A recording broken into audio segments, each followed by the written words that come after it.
Rebuilding a broken system that we have exposed for not protecting our most vulnerable children. Eckerd Connects is out in Pinellas County at the end of the month, but will the new agency be any better?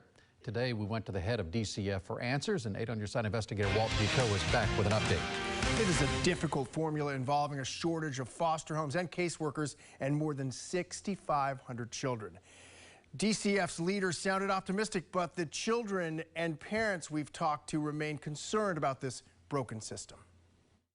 You know, it's just dirty, bro. 8 on Your Side has spent years revealing foster children sleeping in offices and waiting long hours in cars for their next home. And now the Pinellas County Sheriff's Office is investigating Eckerd Connects for alleged child abuse and neglect. An Eckerd spokesperson said the agency did not violate any laws. DCF Secretary Siobhan Harris spoke on camera for the first time since Family Support Services was contracted to replace Eckerd as the lead agency in Pinellas. Harris called the change an opportunity to rebuild the Bay Area child welfare system. What has to be rebuilt?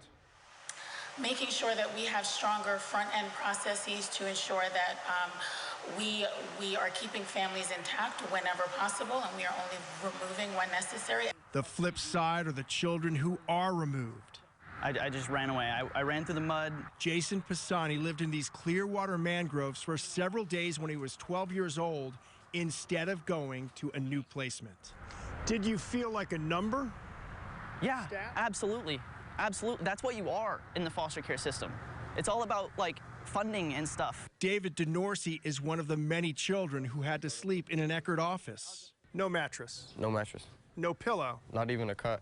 And there are foster parents who say neither Eckerd nor DCF listened to their ideas and suggestions. Denise Robinson says she warned caseworkers about reuniting an infant with his mother, who was arrested only days later for alleged child abuse. Devastated.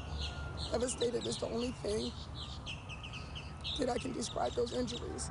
Harris says Family Support Services has a proven track record in Florida, and she tells us the goal is to listen to everyone involved while also trying to reduce the caseload. Getting kids out of our foster care system and finding permanency as quickly as possible. She did not offer a lot of details today, but the current caseload includes more than 3,500 children in Pinellas and about 3,000 in Hillsborough County, where Eckerd's contract expires at the end of June, and they have no plans to renew that contract. We're looking back on a lot of the issues that have come about have been because of subcontractors that were hired by Eckerd Connects. Do we know anything about how those agencies will they remain in place? Will there be others, more oversight? What do you know? It's a big question for foster parents. No word yet on whether they will stay in place or not, and that is a concern of foster parents who contacted us. They ask if the subcontractors do not change, can the system really be rebuilt? Neither Family Support Services nor DCF has answered our question about the subcontractors, and there's a lot of them out there. And we get calls about those subcontractors too, as did Mark Douglas. Something we'll continue to watch. Okay. Thank you, Walt.